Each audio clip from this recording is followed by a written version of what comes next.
नमस्कार, मैं हूं सुरेश चौहान के और आप देख रहे बिंदास बोल। बिंदास में हम आपके सामने आज मुद्दा लेकर आए हैं अशोक सिंघल जी, जो कि इस देश के इस शताब्दी के सबसे बड़े हिंदुत्ववादी नेता, जिनको राष्ट्रीय स्तर पर स्वीकारा गया और जिनका राष्ट्रीय व्यापक स्तर पर परिणाम भी हुआ, जिन्होंने हिंदुत्व जैसे वैचारिक मुद्दे को जन आंदोलन में तब्दील किया और कुतर्की लेफ्टिस्ट को, वामपंथियों को, इस देश के विरुद्ध विचार रखने वाले लोगों को सशक्त तर्कों के साथ, अपने मुद्दों के साथ कन्विंस करने के लिए आम कार्यकर्ता को खड़ा किया, जिनके प्रेरणा से इस देश में लाखों ऐसे लोग हैं जिन्होंने हिंदुत्व के लिए अपने जीवन को समर्पित करके हिंदुत्व के कार्य के लिए अपने आप को समर्पित किया। ऐसे लोगों की प्रेरणा स्थान रहे और इस शताब्दी में सबसे बड़े हिंदुत्व नेता के तौर पर अपनी भूमिका निभाने वाले अशोक सिंघल जी के निधन के बाद देश में उनके लिए कई श्रद्धांजलि सभा हो रही है। दिल्ली में भी राष्ट्रीय नेताओं ने सभा की और देश भर में भी हो रही है। लेकिन एक सवाल बनता है कि अशोक जी के जाने के बाद उनके सपने के हिंदुस्तान को कौन बनाएगा? क्या होगा उनका उन सपनों का जो अशोक जी का नहीं, देश के करोड़ों लोगों का सपना था, और अब उसे पूरा करने के लिए क्या पहल होगी, कैसे होगी? तमाम सवाल लोगों के मन में है और इसका जवाब आज की इस 1 घंटे के कार्यक्रम में हम सोचने का प्रयास करेंगे। हमारे साथ कई कॉलर भी जुड़े हुए हैं, उनके पास भी जाएंगे। हमारे साथ वीएचपी के प्रवक्ता भी रहेंगे, उनके पास भी जाएंगे। लेकिन उसके पहले विस्तार से मुद्दा।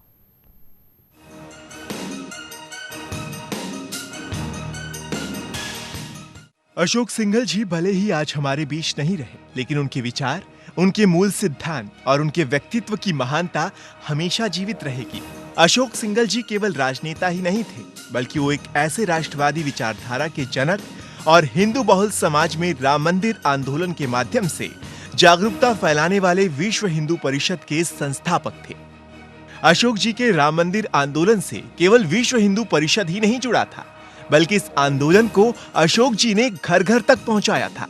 न केवल वीएचपी के लिए, बल्कि समाज के लिए अशोक सिंघल जी जैसे महान नेता ने अपना सर्वस्व न्यौछावर कर दिया। यह अशोक जी के व्यक्तित्व और उनके ओजस्वी पूर्ण भाषणों का ही परिणाम है कि आज हिंदू समाज में सामाजिक समरसता का भाव देखने को मिल रहा है। अयोध्या में भव्य राम मंदिर निर्माण के लिए सतत प्रयासरत रहने वाले अशोक सिंघल जी ने भारतीय सभ्यता संस्कृति को एक बार फिर से संजोने का काम किया। ये उन्हीं के प्रयासों का परिणाम है कि आज देश में एक ऐसा संगठन स्थापित है जिसने भारतीय संस्कृति को संरक्षित करने का काम किया। एक प्रकार से अशोक सिंघल जी ने देश, समाज, हिंदू सभ्यता, संस्कृति और संस्कार के लिए अपना सर्वस्व समर्पित कर दिया। उन्होंने अयोध्या में भव्य राम मंदिर निर्माण के लिए आंदोलनों की झड़ी लगा दी, लेकिन सिंघल जी खुद काफी अनुशासित और शालीन थे।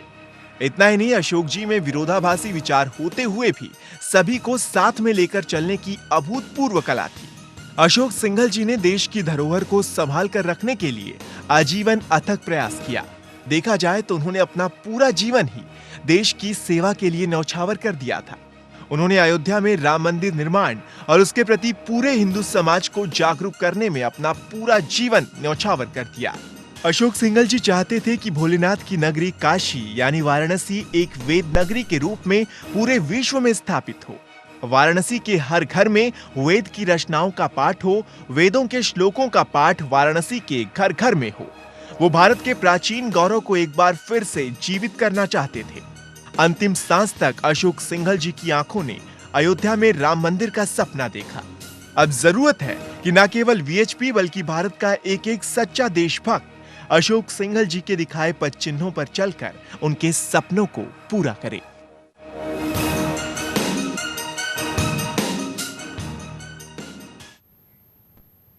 तकनीकी आधार पर कहा जाए तो अशोक सिंघल जी किसी एक संस्था के कार्यकर्ता थे, पदाधिकारी थे, अध्यक्ष थे।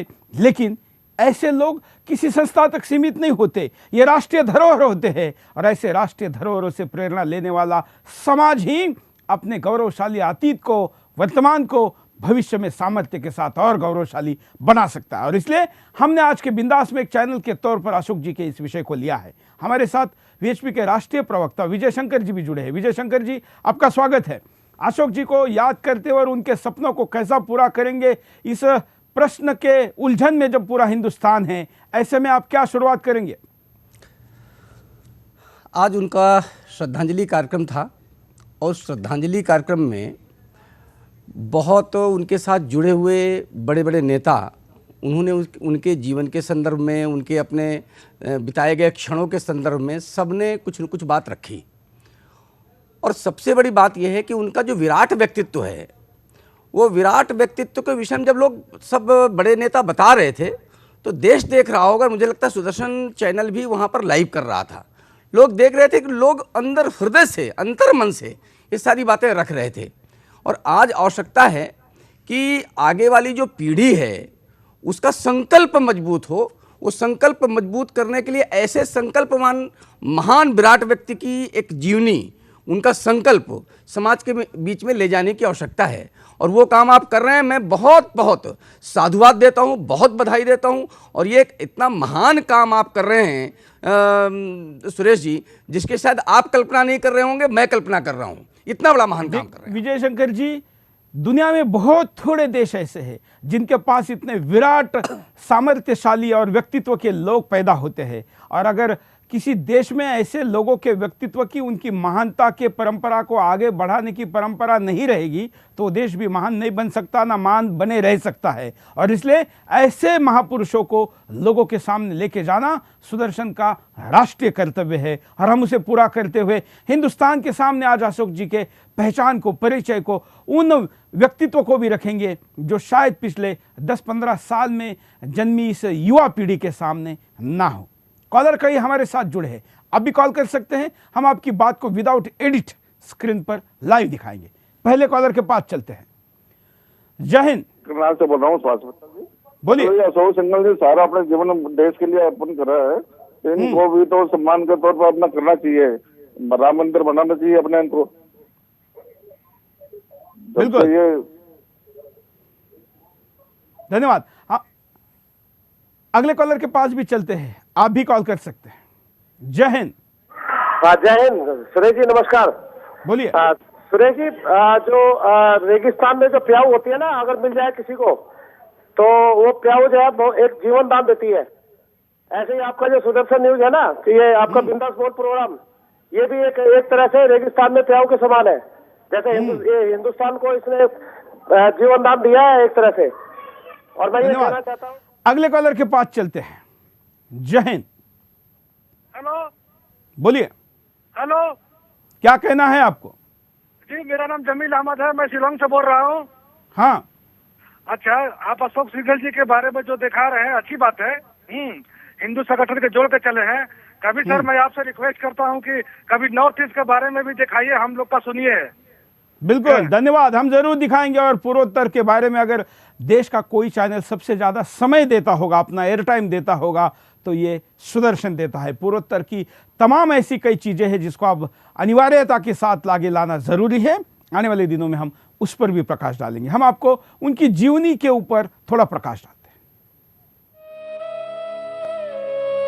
अशोक सिंघल को भारतीय इतिहास के एक शिखर पुरुष और देश की राजनीति में एक योद्धा के रूप में देखा जाता है, जो तमाम रुकावटों और विकट परिस्थितियों में भी हिंदुओं की महान विरासत की लड़ाई में अंतिम सांस तक लड़ता रहा। अशोक सिंघल ने साल 1942 में संघ के स्वयंसेवक के रूप में जीवन की शुरुआत की और 1980 में वीएचपी के गठन के समय से महासचिव के पद से लेकर 2011 तक अंतर्राष्ट्रीय अध्यक्ष तक की अपनी भूमिका में कई उतार चढ़ाव देखे। एक प्रखर हिंदुत्व के चेहरे ने हमेशा संगठन और सिद्धांतों का पालन किया। यही नहीं, 1981 में ही संगठन महासचिव के रूप में मीनाक्षीपुरम में दलित हिंदुओं के धर्मांतरण को रोकने के लिए 200 मंदिरों का निर्माण करवाया, जिसके बाद आसपास के सभी इलाकों में धर्मांतरण रुक गया। साल 1984 में सिंघल ने दिल्ली के विज्ञान भवन में पहली बार धर्म संसद का आयोजन किया, जिसमें देश भर से 25 लाख हिंदुओं ने हिस्सा लिया। सन्यासियों और हिंदुओं को हिंदुत्व की रक्षा के लिए आंदोलित किया और वहीं से राम जन्मभूमि के आंदोलन की नींव पड़ी, जिसके बाद सिंघल राम जन्मभूमि आंदोलन के शिल्पकार के रूप में उभरे, जिनके नेतृत्व में 1992 में विवादित ढांचे को गिराया गया था। अशोक सिंघल की भूमिका हिंदुत्व के उस चेहरे की तरह थी जिन्होंने खुद राम मंदिर आंदोलन के लिए लोगों को एकजुट किया।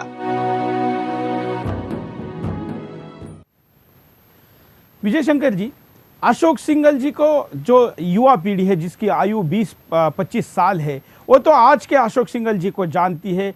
अशोक सिंघल जी के शुरू से लेकर अब तक में आप क्या जोड़ना चाहेंगे? एक बड़ी महत्वपूर्ण एक पंक्ति है सुरेश जी, और वो राष्ट्रीय स्वयंसेवक संघ की जो शाखा लगती है, और उस शाखा में एक प्रार्थना बोली जाती है, और उस प्रार्थना में एक पंक्ति है। उस पंक्ति का केवल 4 शब्द बताऊंगा, पतत्वेश कायो नमस्ते नमस्ते।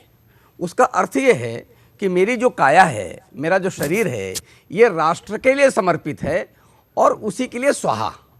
ये केवल ये पंक्ति, इस पंक्ति ने ही उनके जीवन में परिवर्तन लाया था। 1926 में 15 सितंबर 1926 को उनका जन्म हुआ, और पिताजी उनके सरकारी नौकर थे, और उसके बाद जिस घर में, लेकिन संभ्रांत परिवार था, उस परिवार में वो पालन पोषण उनका हुआ। शायद हम तब तक उस कल्पना भी नहीं करते होंगे कि कितनी अच्छे संभ्रांत परिवार से वो संबंध रखते थे। उस परिवार में संघ के एक पूर्व पूज्य सरसंघ चालक रज्जू भैया, उनका इनके घर में आना जाना जो कि खुद एक बड़े वैज्ञानिक थे। वो बहुत बड़े वैज्ञानिक थे, वो वैज्ञानिक थे, वो संघ के साथ जुड़े हुए थे, संघ को पूरा तत्व जानते थे, और वो माननीय अशोक जी के घर जाते रहते थे। तो वहाँ जब जाते तो संघ कैसे समझाना, ये समझाना थोड़ा कठिन होता है। हालांकि माता जी विदुषी थी, लेकिन तो भी संघ कैसे समझाना। तो वो संघ की जो प्रार्थना है वो पूरी की पूरी सुनाई उनको। तो माननीय अशोक जी की माता जी कहते ये तो बहुत अच्छी प्रार्थना है, और उसमें जो पंक्ति मैंने बताई, पतत्वेश कायो नमस्ते नमस्ते, यानी कितनी बड़ी संकल्पना, कितना बड़ा विचार, कितना ध्येयवादी विचार कि ये जो काया है ये राष्ट्र के लिए समर्पित हो, इसके लिए गिरे। केवल इस पंक्ति ने उनको संघ के साथ जोड़ दिया, और उनकी माता जी ने उनको संघ के साथ जोड़ दिया, और संघ की शाखा में जाने लगे, और लगातार संघ की शाखा, देखो अध्ययन उनका अनवरत चलता रहा, और वो एक इंजीनियर, मेटलर्जी साइंस के इंजीनियर बने। उस समय लोग पूरा समय दे करके कोई समाज का काम करना, देश का काम करना, कल्पना करना मुश्किल होता था, क्योंकि जो इतना बड़ा इंजीनियर बनता हो उस समय, तो स्वाभाविक वो नौकरी करना चाहेगा। 1950 की बात है, देश स्वतंत्र ही हुआ था, तो उस समय आदमी नौकरी करना चाहता है। लेकिन माननीय अशोक जी के दिमाग में वो जो प्रार्थना का अर्थ है, जो प्रार्थना का भाव है, वो उनके एक रग रग में समा गया था, और उसका भाव ये हुआ कि वो संघ के प्रचारक बन गए। लेकिन वो पंक्ति जो आज वो बिल्कुल सापेक्ष आपको दिखाई पड़ी। आजीवन संगठन का काम करते करते, देश का काम करते करते, आपने पहले एक शब्द प्रयोग किया कि आज तक के दुनिया के सबसे बड़े हिंदू नेता। सुरेश जी, लोगों के रोमांस में जो रोए हैं वो खड़े हो जाते हैं केवल ये शब्द कहने के कि दुनिया के सबसे बड़े हिंदू नेता के रूप में। वो सहज मीडिया की देन नहीं थे, वो सबसे बड़ी बात है, मीडिया के देन नहीं थे। आज वो नहीं भी है तो भी मीडिया उसको महान नेता बना सकता है। मीडिया ने उनके व्यक्तित्व को न दिखाकर अन्याय किया। दुनिया में धर्म के विषय को, सांस्कृतिक विषय को, सांस्कृतिक राष्ट्रवाद को जन आंदोलन में तब्दील करने, पुस्तकें तो कई लिखी होगी, कई लोगों ने लिखी होगी, लेकिन आम आदमी की बोली भाषा तक एक वैचारिक आंदोलन को लाने का काम अशोक सिंघल जी ने किया। तो ये इतना बड़ा महान काम, मैंने कहा कि वो महान कर्तव्य से बने, काम से बने, अपने दृढ़ संकल्प से बने, संकल्पना से बने। मंदिर वहीं बनाएंगे। एक ये वाक्य केवल वाक्य नहीं रहा अशोक जी, और इसके केवल एक वाक्य को लेकर के आज तक आपको शायद ध्यान में होगा, आज तक राम मंदिर को लेकर जितने आंदोलन हुए हैं सुरेश जी, उसमें 15 करोड़ लोग सम्मिलित हो चुके हैं। आपने वो शब्द बिल्कुल ठीक कहा कि दुनिया के सबसे बड़े हिंदू नेता जिन्होंने हम मंदिर वहीं बनाएंगे, आप भी कह सकते हैं, मैं भी कह सकता हूं, लेकिन हमारे आपके कहने से लोग तो अनवरत नहीं चलते रहेंगे। आज भी राम मंदिर के बीच में बाधाएं कितनी आई हैं, आप भी देखते हैं, हम भी देखते हैं, लेकिन मुद्दा जीवित है, मुद्दा जीवंत है। और जीवंत क्यों? क्योंकि उनके साथ जुड़ा हुआ जो नेतृत्व था वो जीवंत था, वो जीवंत है। और आज अभी जिस दिन उनका देहावसान हुआ, उसके एक दिन पहले तक सुरेश जी, जब उनसे मिलने जा रहे थे लोग, तो उनके आंखों में चमक थी। और चमक क्या थी? वो हर मिलने वाले से बात करते थे, मंदिर का संकल्प याद है ना, मंदिर का संकल्प याद है ना। यानी उनको उस समय तक मंदिर का संकल्प इतना जिजीविषा, इतना मतलब देश के प्रति कृतज्ञ, इतना बड़ा व्यक्तित्व, विराट बिल्कुल। और व्यक्तित्व। जब पिछले कई दिनों से वो बीमार थे और जब लग रहा था, जब भी उनको मिलते थे तो ये लगता था कि इनके आंखों के सामने कम से कम पहली ईंट लगाने का काम शुरू होना चाहिए, नहीं हो पाया। लेकिन सुरेश जी देखो, ऐसा है कि जिस संस्थान के पुरोधा हैं वो, जिस संस्थान के मुखिया रहे हैं वो संस्थान कार्यकर्ताओं के बल पर चलता है, और वो कार्यकर्ता बिल्कुल जीवट समर्पित, देश के प्रति पूर्ण समर्पित है। वही पतत्व शकायो नमस्ते नमस्ते की प्रार्थना उनके रग रग में भी गूंजती है, जिसके वो नेतृत्व करते रहे, सारे हिंदू समाज का करते रहे, लेकिन उन कार्यकर्ताओं को भी करते रहे। बिल्कुल। हालांकि मैं सारे दर्शकों को इस बात से अपडेट करा दूं कि पिछले दिनों हमने राम जन्म स्थान पर, राम जन्मभूमि पर जो तिरपाल का एक टेंट लगा है, मंडप लगा है, उसको बदलने के बारे में जो मुहिम चलाई थी, कई संगठनों ने भी उसका साथ दिया था। आज से वहां पर तिरपाल बदलने का काम शुरू हुआ है। कई कॉलर हमारे साथ जुड़े हैं, उनके पास भी चलते हैं।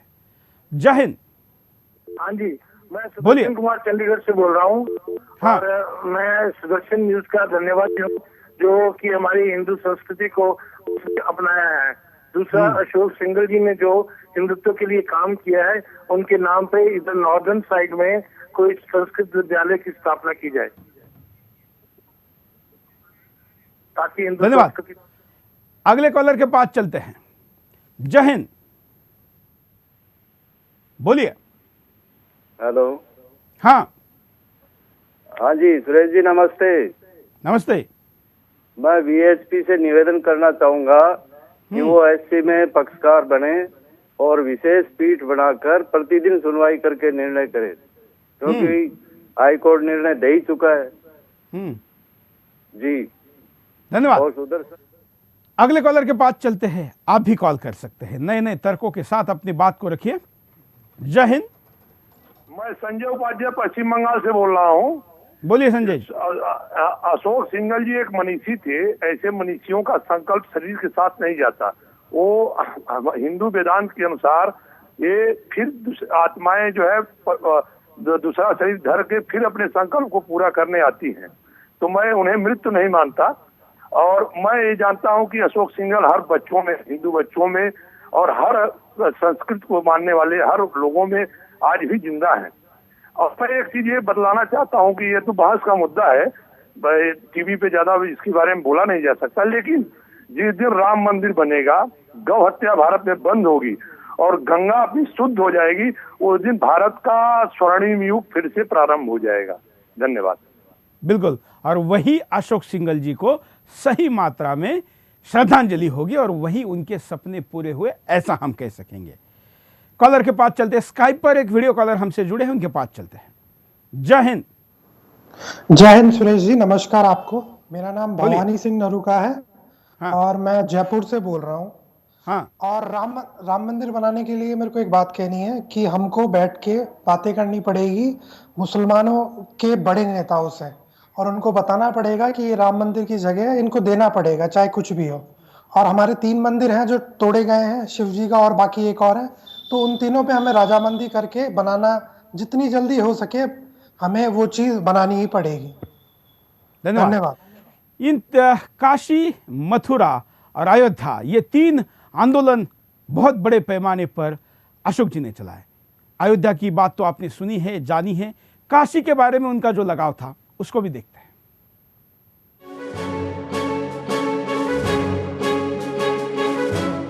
अशोक सिंघल जी का वाराणसी से गहरा नाता था। वो चाहते थे कि वाराणसी एक वेद नगरी का आकार ले, यहाँ हर गली और मोहल्ले में वेद रचनाएं गूंजे। इसके लिए उन्होंने 1980 में काशी में वेदों का अध्ययन किया और फिर यहाँ एक वेद विद्यालय की स्थापना भी की। राम जन्म आंदोलन हो या फिर मथुरा चलो का नारा, संत समाज में उनकी गहरी पैठ थी। खासकर अशोक सिंघल जी वाराणसी में ऐसी व्यवस्था चाहते थे कि यहाँ के हर घर में, हर गली में, हर मोहल्ले में वेदों की रचनाएं गूंजे, जन जन तक वेद के श्लोक पहुँचे। अशोक सिंघल जी चाहते थे कि वाराणसी में बच्चों को अलौकिकता के साथ ही वैदिक शिक्षा भी मिले। इसके लिए उन्होंने प्रयास भी किया और वाराणसी के गाय घाट के पास ही डालमिया कोठी में वेद शिक्षा मंदिर की स्थापना की। वाराणसी में वेद मंदिर की स्थापना के बाद भी उनका वाराणसी से लगाव कम नहीं हुआ और अपने अंतिम समय में भी उन्होंने वाराणसी का दौरा किया। आखिरी बार 24 अगस्त 2015 को वो नवग्रह मंदिर की स्थापना के लिए वाराणसी आए थे। अशोक सिंघल जी ने केवल वाराणसी को वेदों का गढ़ ही नहीं बनाया, बल्कि वाराणसी में कई वेदशालाएं खोली और खुद उन वेदशालाओं में वेदों का अध्ययन भी किया। काशी हिंदू विश्वविद्यालय से ही उन्होंने शिक्षा भी ग्रहण की थी। अशोक सिंघल जी की इच्छा थी कि देश का मान विश्व पटल पर बढ़े और देश और संगठन के लिए वो जीवन पर्यंत लगे रहें।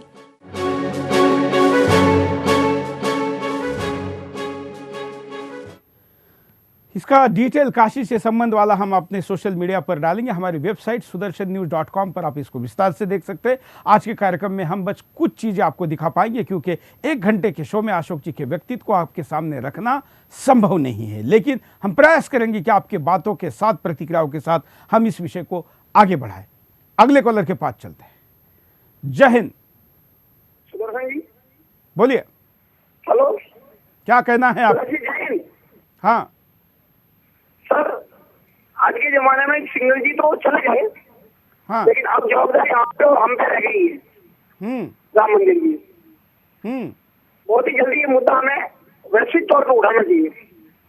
बिल्कुल।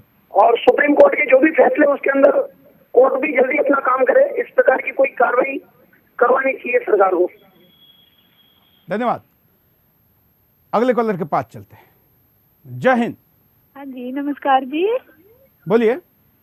हाँ जी, मेरी बात करवाइए ना उनसे कि मैं। आप लाइव में जुड़ चुकी है, बोलिए क्या कहना है आपको? बहुत अच्छे देवता थे, हमारे नामधारियों के साथ उनके लिंक थे बहुत अच्छे। वो गौ माता के लिए उन्होंने बहुत कुछ किया। भगवान राम, भगवान कृष्ण के लिए जो कर रहे सोच रहे थे वो करना चाहिए, लेकिन आप सब कुछ कर रहे। आज यहाँ नामधारी भी आए थे आपके यहाँ, तो नामधारियों का नाम नहीं कोई ले रहे, और हमारे साथ उनके बहुत अच्छे लिंक थे। बिल्कुल, धन्यवाद। अशोक जी ने हिंदुत्व की व्यापकता इतने बड़े पैमाने पर फैलाई कि भले पंथ के रूप में जो अन्य संप्रदाय भी हिंदुस्तान में बढ़े थे, उनको इन्होंने इसके साथ जोड़े रखा, और इसलिए उनके हर कार्यक्रम में भारत के भूमि के सारे पंथ और विभिन्न प्रकार की पूजा पद्धति रखने वाले लोग भी जुड़कर रहते थे। अशोक जी की नेतृत्व की विशेषता ये थी कि वो नेता थे, प्रमुख थे, आंदोलन के प्रेरणादायी स्तंभ थे, लेकिन वो मंच के बीचों बीच नहीं बैठते थे, वो बीचों बीच संतों को बिठाते थे और खुद एक किनारे बैठते थे। विजय शंकर जी, उनके नेतृत्व के गुणों को अगर हम याद करें तो क्या और बता सकते हैं? सुरेश जी, अगर माननीय अशोक जी के गुणों का नेतृत्व अगर समझना है तो हमें 3 चीज़ें समझनी पड़ेंगी। एक तो संघ समझना पड़ेगा, संघ की वो प्रचारक पद्धति समझनी पड़ेगी जिससे माननीय अशोक जी ने सारा जीवन समर्पित किया, जिससे प्रेरित होकर के, और विश्व हिंदू परिषद समझना पड़ेगा, और आज विश्व हिंदू परिषद कहाँ खड़ा है ये समझना पड़ेगा। तो शायद थोड़ा बहुत हम एक अंश हम समझ सकते हैं।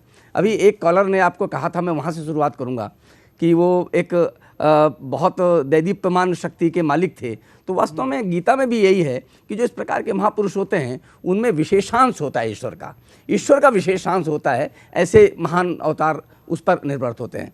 तो संघ की जो प्रचारक परंपरा है, सुरेश जी, एक बार लोगों को समझना पड़ेगा। संघ, ये उस समय की बात है 1950 में, जब वो इंजीनियरिंग कर चुके और संघ के प्रचारक निकले, तो प्रचारक किसके नेतृत्व में निकले? उस समय श्री गुरुजी संघ के पूजनीय सरसंघ चालक होते थे। और पूजनीय गुरुजी को समझना पड़ेगा, पूजनीय श्री गुरुजी उस समय शंकराचार्य पद के लिए उनको कहा गया, इतना बड़ा दायित्व लेने के लिए। उन्होंने कहा कि नहीं, बहुत अच्छा काम है, लेकिन एक बहुत बड़ा काम हमारा अधूरा पड़ा हुआ है कि देश में आत्महीनता है। उस आत्महीनता को अगर दूर करना है तो हमें संघ के साथ जुड़ना पड़ेगा, वो भी संघ के प्रचारक के नाते। और सारा जीवन श्री गुरुजी ने दिया, उस श्री गुरुजी से प्रेरित होकर के कि इतना महान व्यक्तित्व जब सारा जीवन दे सकता है तो हम भी दे सकते हैं। और माननीय अशोक जी ने अपना सारा जीवन दिया। और प्रचारक क्या होता है? प्रचारक वो जो अपना पूरा घर छोड़ करके अपने परिवार के साथ मोह रखते हुए भी, मोह न रखना, ये बहुत कठिन परीक्षा होती है सुरेश जी। मोह रखते हुए भी न रखना। बिल्कुल, आपने परिवार की साइज बड़ी करके 125 करोड़ करने को ही प्रचारक कहते हैं। कॉलर के पास चलते हैं। जय हिंद। बोलिए, क्या कहना है आपको? शुरू कर रखा है, इसके लिए धन्यवाद देता हूँ। उसी के साथ में जो सिंघल जी ने हमें प्रेरणा दी है, लाखों बच्चे हिंदुस्तान के लिए और अपनी मातृभूमि के लिए समर्पित हैं। हम धन्यवाद देते हैं सुरेश सिंघल जी का साथ में। धन्यवाद। यहां पर रुकते एक छोटे से ब्रेक के लिए, ब्रेक के बाद दोबारा आएंगे बिंदास बोलचाल।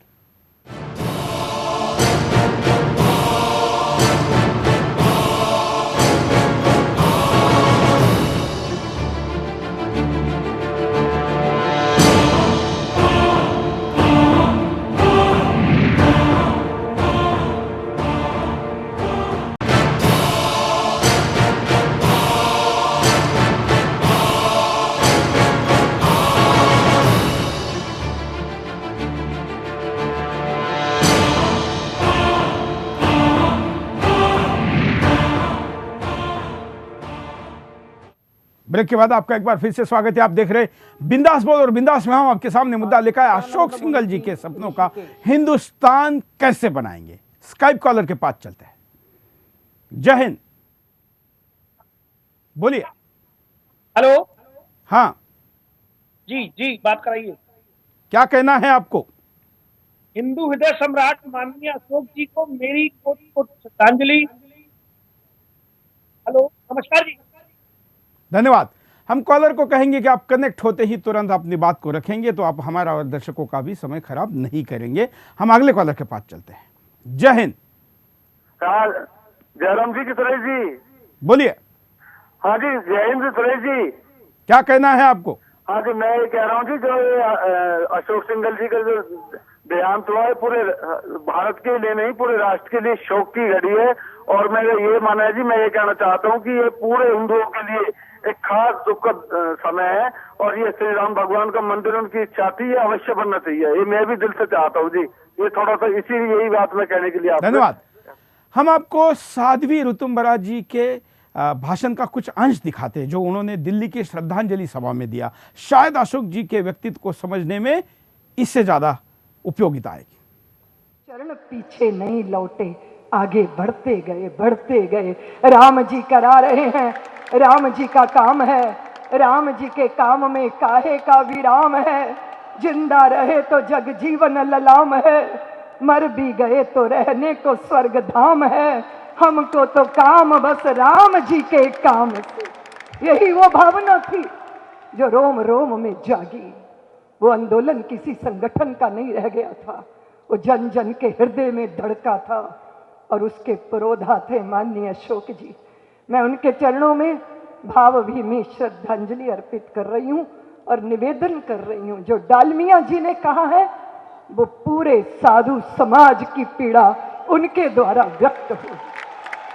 उनको सच्ची श्रद्धांजलि हम तब दे पाएंगे जब हम उनके संकल्पों की पूर्ति में अपने तन मन धन, अपने सर्वस्व को समर्पित करेंगे। वो बहती हुई धार, मुझे नहीं लगता मौत हमसे और कुछ छीन पाएगी। मौत मात्र उनका शरीर छीन कर ले गई, लेकिन अशोक जी को हमसे मौत नहीं छीन पाएगी, क्योंकि वो बहती हुई सदा नीरा गंग की धार है। वो भारतीयों के दिल में हमेशा धड़केंगे। विजय जी, साध्वी जी ने कहा कि ये मृत्यु उनको हमसे दूर नहीं लेके जाएगी। उनको हिंदुस्तान के हृदय में जीवित रखने के लिए आपका संगठन क्या काम करेगा, क्या योजना है?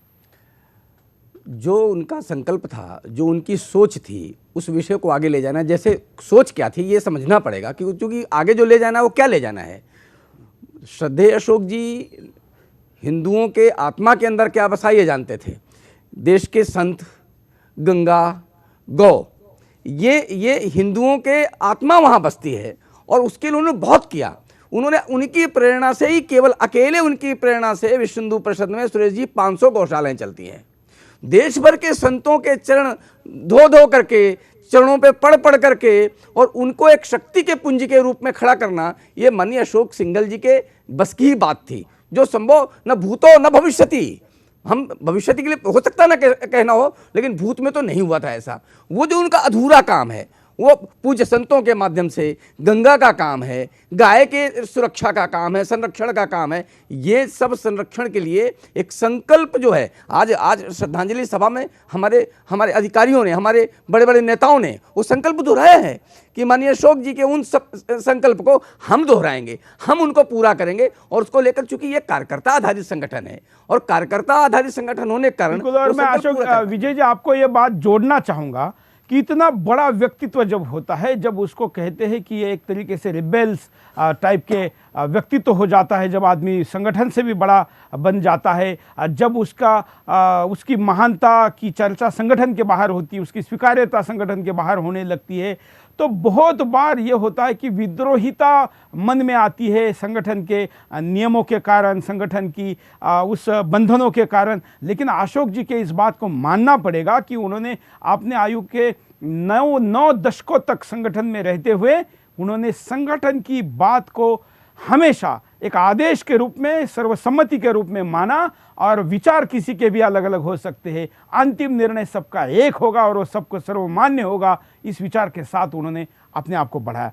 विजय जी, मैं आपसे ये भी बात बताना चाहूँगा, दर्शकों को आप उस पर प्रकाश डालें कि अशोक जी केवल एक आंदोलन के प्रणेता नहीं थे, तो उनके प्रेरणा से 37,000 सेवा प्रकल्प अकेली VHP चलाती है। ये प्रकल्प इस देश में मिशनरी जितने चलाते हैं उससे भी बड़ी संख्या में चलते हैं। ये बात हिंदुस्तान नहीं जानता है, इसको कैसे बताएं? सुरेश जी, इतना ही नहीं है ये, मैं तो इसको और आगे बढ़ाऊंगा। शायद ये अपडेट हो गया है, ये जो आंकड़े हैं ये भी अपडेट हो गए हैं, ये 50,000 से ऊपर चले गए हैं एकल विद्यालय के नाम से। देखो और कहाँ चलते हैं सुरेश जी, महत्वपूर्ण विद्यालय के लिए नहीं है, वो चलते कहाँ हैं? चलते वहाँ पर हैं जहाँ पर अभी शासन भी विद्यालय खोलने की नहीं सोच पाया, ऐसे बनवासी क्षेत्रों में, उन बनवासी क्षेत्रों में जहाँ पर खाने के लिए एक समय के लिए भोजन नहीं है सुरेश जी, उन परिवारों को शिक्षा देने का संकल्प माननीय अशोक सिंघल जी का था। और इसके अतिरिक्त वेदों का विषय, वेद लुप्त होते जा रहे हैं, केवल चिंता करने से कुछ नहीं होगा। माननीय अशोक जी ने केवल चिंता नहीं की सुरेश जी, उन्होंने वेदों के वेद संस्थान शुरू किए। जो लुप्त हुई विद्याएं हैं, जो उनकी ऋचाएं लुप्त हो रही हैं, क्योंकि वो जो गायन विद्या का उनका जो स्वर है वो लुप्त हो रहा है, वो सारी चीज़ें पुनर्जीवित हों, पूरे तन्मयता के साथ लगकर आगे बढ़ करके कार्यकर्ताओं को लगा करके वेद विद्यालय खुलवाए उन्होंने। आज उसका प्रत्यक्ष था, वहाँ पर लोगों ने देखा और रोमांच होता था जब वो सारे पाठ करते थे।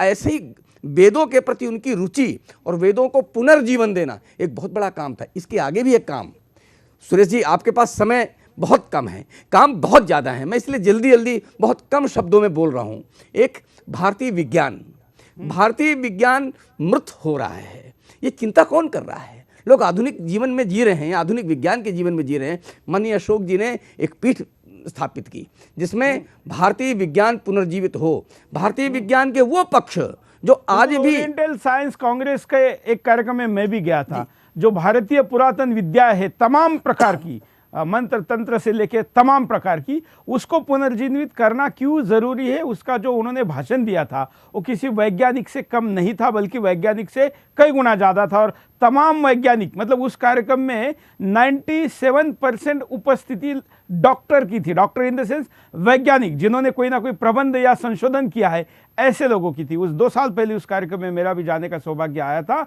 तब मुझे अशोक जी के बारे में, जो उनके व्यक्तित्व को मैं समझता था, उनके उस भाषण के बाद मैंने उनके एक अलग पहलू को भी समझा। लेकिन ऐसे अशोक जी हिंदुस्तान के आधुनिक तौर तरीकों के साथ उनके पास नहीं पहुंच रहे, इसके लिए क्या आपका प्रयास है?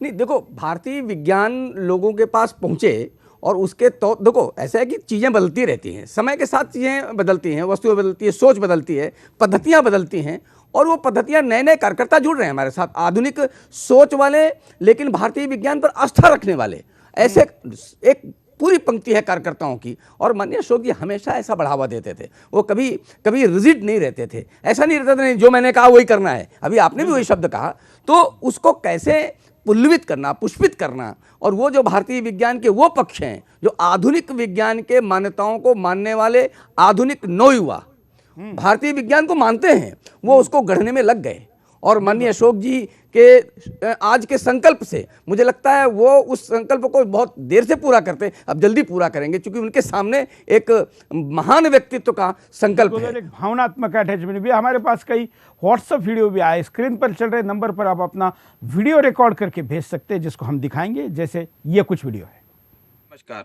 मैं ये कहना चाहता हूँ कि जो अशोक सिंघल जी थे वो हिंदू सम्राट थे और हिंदुओं के दिल में बसते थे। तो अब हमारा एक कर्तव्य बनता है कि हम एकजुट होकर लड़ें और उनका जो अधूरा सपना है, उनके हिसाब से जो हिंदुस्तान बनना चाहिए था, उस हिंदुस्तान को बनाने के लिए उनका समर्थन करें। उनकी याद में सबसे बड़ी श्रद्धांजलि यही होगी। जय हिंद सुरेश जी। अशोक सिंघल जी से हमें राम मंदिर के मुद्दे को आगे बढ़ाने के लिए प्रेरणा लेनी चाहिए, जिससे जल्दी से जल्दी राम मंदिर को बनाने का रास्ता साफ हो सके। अशोक सिंघल जी ने साधु संतों को एक मंच पे इकट्ठा किया और राम मंदिर बनाने के लिए संकल्प लिया। यह हमारे लिए एक प्रेरणा है। जय हिंद। कारणों पर नजर आते हैं, देखिए। अशोक सिंघल जी का सपना पूरा करना बाकी। अशोक सिंघल जी चाहते थे कि उनके जीते जी राम मंदिर का निर्माण हो, लेकिन हम उनका सपना साकार नहीं कर पाए। हिंदुत्व की दुनिया भर में पहचान कराई। अशोक सिंघल जी अकेले व्यक्ति हैं जिन्होंने दुनिया भर में हिंदुत्व की पहचान कराई। दुनिया के हर देश में हिंदुत्व की रक्षा के लिए रक्षक तैनात किए। हिंदुओं में जाति के प्रथा के खिलाफ लड़े। अपने शुरुआती जीवन में ही अशोक सिंघल जी हिंदुओं में होने वाले भेदभाव से व्यथित थे। उन्होंने इसके लिए देश के कोने कोने में लोगों को जगाया। हिंदुओं के धर्म परिवर्तन के खिलाफ खड़े रहे। देश में गरीब हिंदुओं को लालच देकर धर्म परिवर्तन कराया जाता रहा है। इसके लिए सिंघल जी ने सबसे पहले तमिलनाडु के 400 परिवारों को इस्लाम कबूल करने से रोका। सैकड़ों हिंदू मंदिर बनवाए। सिंघल जी देश में गरीब लोगों को पूजा अर्चना करने के लिए उन्हें उनका धर्म मानने के लिए कई मंदिर बनवाए। लोगों को सिंघल जी ने उनकी आस्था के दर्शन कराए। राष्ट्रीय स्वयंसेवक संघ के संघ चालक मोहन भागवत जी ने क्या कहा, आज उसको देखते हैं। मंदिर बनाने का काम केवल अशोक जी का नहीं, हम सबको संकल्परत होना पड़ेगा और उस काम को परिणाम तक आगे बढ़ाने में हम क्या क्या कब कर सकते हो करना पड़ेगा। तो पहले तो उस संकल्प का वर्ण हमको करना पड़ेगा और उसके योग्य बनाने के लिए सारी तपस्या अपने को करनी पड़ेगी। हाँ, अशोक जी के स्तर का प्रत्येक व्यक्ति बन नहीं सकता, लेकिन जो जितना बन सकता है उतना बनने का अगर प्रयास भी करे तो जिन सारे अधूरे कामों को हमारे सामने छोड़कर अशोक जी गए हैं शरीर से, उनकी जो प्रेरणा है, उनका जो स्पिरिट है, वो हमारे प्रयासों में सहायक होके हमसे वो काम करवा के संकल्प को पूरा करवा लेगा। और इसलिए आज इस निमित्त हमने मंदिर निर्माण के संकल्प का पुनर्स्मरण किया है, बहुत अच्छी बात है। उस संकल्प को अपना संकल्प बनाकर लगातार लंबे परिश्रम प्रयास हमको करने हैं और ऐसे प्रयास लगातार लंबे परिश्रम करने के लिए श्रद्धायुक्त अंतःकरण से इन सारे गुणों को अपने जीवन में लाने का प्रयास करना है। ये अगर हम कर लेंगे तो ये काम तो होंगे ही, क्योंकि ये काम हो ये ईश्वर की इच्छा है। अशोक जी ने सोच समझकर अपने जीवन को अपने तरुण आयु से ऐसा बनाया। हम लोगों को भी सोच समझकर आज संकल्प लेकर उस प्रकार की योग्यता अपनी बनानी पड़ेगी। कॉलर के पास चलते हैं। जय हिंद। मैं अनुज, जैन सर बोलिए। मैं चाहता हूँ मोहन भागवत जी से जो भी हुआ है, हम चाहते हैं कि उनको दिल से श्रद्धांजलि। चलिए अगले कॉलर के पास चलते हैं। जय हिंद। अरे भाई साहब, मेरा फोन नहीं लग रहा ना। आप लाइव में जुड़ चुके हैं, बोलिए। हाँ जी, मैं ये कह रहा हूँ, मतलब सिंघल जी का सपना पूरा होने में तो ये कोर्ट जो है ना, कोर्ट पुराने इतिहास को क्या साक्षी नहीं मानता है क्या?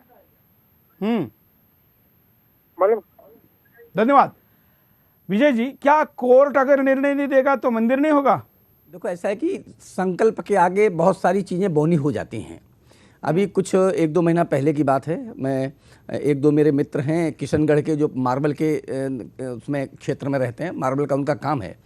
माननीय सिंघल जी ने उनको बुलाया था और उन्होंने कहा कि अभी हमारे पास आधे पत्थर गढ़े जा चुके हैं, आधे पत्थर की व्यवस्था करो आप जा करके। अगर उनके अंदर ऐसा दूरदृष्टि नहीं होती, संकल्प नहीं होता, तो शायद वो दुविधा में होते, किसी को कहते नहीं, बोले जब निर्णय आएगा तब बनवा लेंगे। वो इतने दृढ़ संकल्पित थे और इतना उनको विश्वास था कि ये मंदिर तो बनेगा किसी भी तरीके से। उनके ऊपर ईश्वर की असीम कृपा थी, ये मानकर हम कह सकते हैं। तो वो मेरे मित्र हैं, मैं और माननीय अशोक जी ने बुलाकर उनको कहा कि इतने 117 या मुझे उसकी याद नहीं है कि इतने पिलर्स तुमको व्यवस्था करने हैं और जाकर व्यवस्था करिए जा करके, और मंदिर तो बनेगा ही बनेगा, चूँकि आधे तैयार हैं, आधे और बनाइए। केवल इतनी जिजीविषा, इतनी सोच, मुझे लगता है सुरेश जी ये कहने के लिए काफ़ी है कि ये मंदिर तो बन के रहेगा। और स्वाभाविक है, जन सामान्य जो है, हमने कहा 15 करोड़ लोग तो सम्मिलित हो चुके हैं अभी तक। 15 करोड़ लोग जिस आंदोलन में सम्मिलित हो चुके हैं, देशों की जनसंख्या नहीं होती इतनी, तो हम ये कैसे सोच सकते हैं कि सुरेश जी कि ये आंदोलन, बात है कि कब होगा, और अगर मोदी जी के राज में नहीं होगा तो फिर कैसे होगा? नहीं, वो देखो, समय किसी चीज़ के लिए भी ये समय कहना थोड़ा कठिन है सुरेश जी, की परसों हो जाएगा, नरसों हो जाएगा। और मोदी जी भी, यानी भाजपा भी जब चुनाव लड़ी थी तो उनके चुनावी उसमें एक कमिटमेंट थी कि हम मंदिर बनाएंगे, मंदिर वहीं बनाएंगे। और मंदिर के लिए स्वाभाविक है, सरकार की अपनी एक चीज़ें होती होंगी, उस काम में लगे होंगे। लेकिन अभी हम इतनी जल्दी किसी पर हम अपना प्रश्न नहीं उछाल सकते कि आपने बनाया नहीं, वो काम कर रहे होंगे। अगर नहीं बनाएंगे तो उसके लिए आगे सोचा जाएगा, स्वाभाविक है, वो भी संकल्पित है। बिल्कुल, लेकिन जो ज़्यादा कट्टरता जिसमें होती, उसके पास उतना पेशेंस नहीं है वेट करने का कि अब 2-2 साल हो गए और कितना वेट करेंगे। ये जो सवाल, सरकार की अपनी मजबूरी बिल्कुल सही है, लेकिन सरकार ये करना चाहती है लेकिन कर नहीं पा रही है,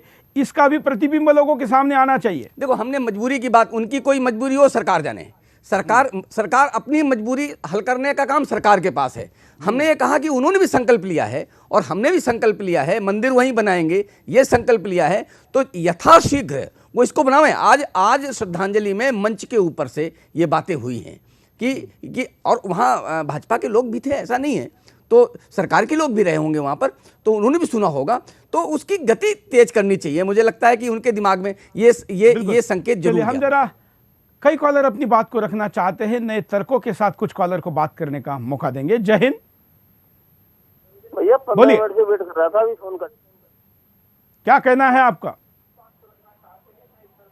हेलो, हाँ हेलो, बोलिए। हाँ हेलो, क्या कहना है, जल्दी बोलिए। ललित गर्ग बोल रहा हूँ, झाले डिस्ट्रिक्ट बुलंदशहर से। हाँ, मैं कह रहा था कि हिंदुओं का सबसे बड़ा दुश्मन तो हिंदू ही हो रहा है। हेलो, बिल्कुल, धन्यवाद।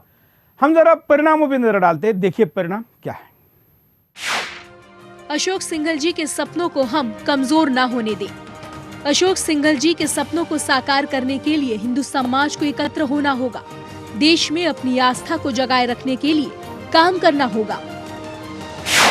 राम मंदिर आंदोलन का नारा कमजोर पड़ सकता है। सबसे बड़ा खतरा आज हमारे सामने यही है, हम राम मंदिर बनाने की मुहिम को कैसे आगे बढ़ाएं। संत समाज को कौन एक मंच पर लाएगा? अशोक सिंघल जी अकेले ऐसे व्यक्ति थे जिन्होंने संत समाज को एक मंच पर लाकर खड़ा कर दिया था। उनके विरोधी भी उनके साथ खड़े रहते थे। हिंदुओं की अलख कमजोर हो सकती है। जब हिंदुओं को आपस में जोड़ने वाला व्यक्ति ही हमारे बीच नहीं रहे तो थोड़ा डर लगता है। कैसे उनकी मुहिम को आगे बढ़ाया जाएगा? कैसे हिंदुओं में सामाजिक सद्भाव की भावना को और गहरा किया जाएगा? दबे कुचले हिंदुओं को कैसे न्याय मिलेगा? सिंघल जी ने अपने शुरुआती जीवन में ही कमजोर वर्ग के हिंदुओं की आवाज सुनी, समाज के ढोंगी आडंबरों के खिलाफ लड़े। विजय जी के पास चलते। विजय जी, जब समाज मैं और अपने तक सीमित हो गया है, तो ऐसे में वो धर्म के लिए, उसके स्वाभिमान के लिए समय सोच नहीं निकाल पा रहा है। अभी एक बात समझनी पड़ेगी हमें सुरेश जी, कि माननीय अशोक जी ने एक बार, मैंने ये पढ़ा है, सुना नहीं है, उनका एक इंटरव्यू था, उसमें मैंने पढ़ा कि उन्होंने कहा कि इस आंदोलन के लिए हमने बहुत कुछ समर्पित कर दिया है, बहुत कुछ समर्पित किया है। और इस समर्पण के दौरान में जो पुराना जर्जर ढांचा है गिरा है, हम तोड़ने नहीं गए थे लेकिन वो गिरा है। तो हो सकता है कि वो हमारा जो संकल्प है इतना मजबूत संकल्प है कि उस संकल्प की एक रो उस पुराने ढांचे को गिराने में पहला किला हमने फतेह कर लिया हो, लेकिन उसके आगे भी बढ़ना है। और ये चीज़ें जो है, ये जो समाज है, समाज जैसे उस समय खड़ा हो गया था, देखो बार बार नहीं खड़ा होता है, लेकिन जब भी अवसर मिलता है, जब भी नेतृत्व मिलता है, नेतृत्व का दृढ़ संकल्प मिलता है, तो आम समाज उसके पीछे खड़ा हो जाता है। ये निर्भर करता है नेतृत्व के दृढ़ संकल्प पर। और आज भी विश्व हिंदू परिषद के पास दृढ़ संकल्प की कमी नहीं है, जिजीविषा वाले कार्यकर्ताओं की कमी नहीं है, नेतृत्व की कमी नहीं है। और माननीय अशोक जी के पदचिन्हों पर हम पीछे पीछे चल करके उनके संकल्प को बार बार दोहराते हैं। और पूजनीय सरसंघ चालक जी ने कहा ही है कि उनके संकल्प को हम अपना संकल्प मानकर काम करें। तो पूरा कॉलर के पास चलते, काफी संख्या में आज लोग अपनी बात को रखना चाह रहे हैं। जय हिंद। हाँ बोलिए। सुरेश जी नमस्कार। हाँ हेलो सुरेश जी नमस्कार। नमस्कार। आपकी आवाज, हेलो। हाँ सुरेश जी नमस्कार। बोलिए। विजय राणा सिलीगुड़ी से बोल रहा हूँ। हाँ। आपने बहुत अच्छा कार्यक्रम सुदर्शन चैनल पे कर रहे हैं, लेकिन ये राम मंदिर तो बनेगी ही, लेकिन एक काम आपको करना होगा, पाकिस्तान से कोई मैच नहीं होगा, कुछ भी नहीं होगा। ये आप क्यों नहीं दिखाते हैं? आप सिर्फ बिल्कुल दिखाते हैं, हम अकेले हैं जो इसका खुलकर विरोध करते हैं। हाँ, और आप करिए, मैं आपको पूरा सपोर्ट करता हूँ। वेस्ट बंगाल बिल्कुल हम अकेले हैं। और विजय जी को मैं, ये इस कार्यक्रम का विषय नहीं है, लेकिन अशोक जी के संदर्भ में जरूर है विषय। विजय जी, भाजपा के अनुराग ठाकुर पाकिस्तान के साथ मैच करने में बहुत ज्यादा उतावले हुए हैं। अशोक जी के हिंदुस्तान में ये उतावलापन भाजपा के कुछ नेताओं में बहुत ज्यादा आया है। सुरेश जी, कल मैं एक चैनल में, बड़े चैनल पर बैठा हुआ था और डिबेट का यही विषय था। मैंने वहाँ एक बात कही थी कि सांप को कितना भी दूध पिला दीजिए उसका जहर बढ़ता है, कम नहीं होता है। सांप की बात हुई ना, दूध पिलाने वाले को भी तो कुछ कहिए। नहीं, वो कह दिया था, कल भी कह दिया था। क्योंकि देखो, ये हम किसी सरकार के साथ बंधे हुए नहीं हैं, हम देश की हिंदू समाज की इच्छा है कि पाकिस्तान के साथ मैच ना हो। और भाजपा का सांसद रहा, युवा मोर्चा का अध्यक्ष रहा व्यक्ति बोर्ड में जब जाता है तो हिंदुस्तान के मन की बात करने के बजाय बोर्ड की पैसे की लालसा को पूरा करना क्यों चाहता है? नहीं, हमने कहा देखो, मैं विश्व हिंदू परिषद की तरफ से गया था, मैं प्रवक्ता था, और मैंने कहा था कि पाकिस्तान के साथ भारत के इस प्रकार के मैच या किसी प्रकार के संबंध, ये कोई खेल खिलौना नहीं है, ये नहीं होना चाहिए। और तब तक नहीं होना चाहिए जब तक कि पाकिस्तान एक समझदार नेशन के रूप में विकसित नहीं हो जाता। ये शब्द मैंने कहे थे, समझदार नेशन के रूप में विकसित नहीं हो जाता, तब तो कभी नहीं हो सकते। हम अगले कॉलर के पास जाएंगे, लेकिन उसके पहले जरा उपाय को नजर डालते हैं। हिंदुओं को एकजुट करने का आंदोलन तेज गति से चले।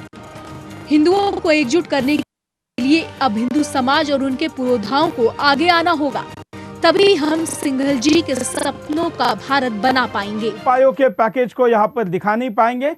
हम कॉलर के पास चलते हैं। जय हिंद। हेलो, बोलिए, क्या कहना है आपको? हाँ सर, मैं ये कह रहा हूँ साहब, हमारे राजस्थान में एक कहावत है, कोर्ट का हारा मतलब मरा बराबर और कोर्ट का जीता हारा बराबर।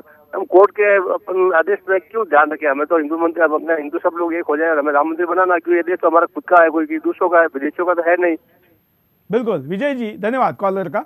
विजय जी, जैसे सोमनाथ मंदिर बना था कि भारत सरकार ने, कैबिनेट ने निर्णय किया, सरकार ने फंड दिए, तब के जो गृह मंत्री थे सरदार पटेल, उन्होंने उसमें इनिशिएटिव लिया और भारत सरकार ने अधिकृत तौर पर मुगलों द्वारा तोड़ा गया सोमनाथ मंदिर बनाया था, हिंदुस्तान के सबसे प्रमुख आराध्यों में एक, और जिनको आदर्श का सबसे बड़ा उदाहरण के तौर पर दुनिया भी मानती है। ऐसे प्रभु रामचंद्र के मंदिर के लिए हम कोर्ट के आदेश की प्रतीक्षा क्यों करें?